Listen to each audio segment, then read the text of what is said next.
কোন হালায় কইছে যে বাংলাদেশ ৬ ঋতুর দেশ? আই তো দেই সারাদিন বাংলাদেশ হচ্ছে ৩ ঋতুর দেশ, গরম, শীত আর বর্ষা। শীত তো আসি আসি যাই যাই কইতে কইতে ২-৩ মাস, আর বাকি ৮-৯ মাস গরম আর বর্ষা। এই দুইজনের গলায় গলায় বন্ধুত্ব। গরম আর বর্ষা একজন আরেকজনকে ছাড়া চলতেই পারে না। একজন থাকলে আরেকজন আসে, রোদ উঠলে বৃষ্টি আসে, বৃষ্টি গেলে রোদ আসে। হেতাগো এখানে চলতেই থাকে সারাদিন। মাঝখান দিয়ে আঙ্গ বেডিগো অবস্থা খারাপ।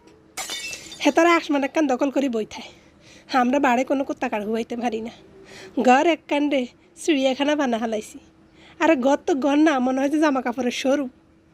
ঘরের কোনা কাঞ্চি, আগানে বাগানে, খাটের কোনায়, দরজার কোনায়, খাটের সিবায়, ওই আনের স্ট্যান্ডও, সব জায়গার মধ্যে মনে করেন কার চড়ে ছড়াছড়ি।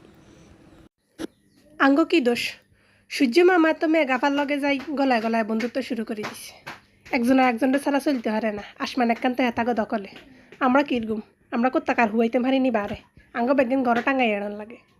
কেউ একজন আই দেখলে আঙ্গরে কইব, এটা তো কোনো ঘর না এলা, এটা তো কোনো বাসা বাড়ি নয়, এটা তো হচ্ছে জামা কাপড়ের শোরুম।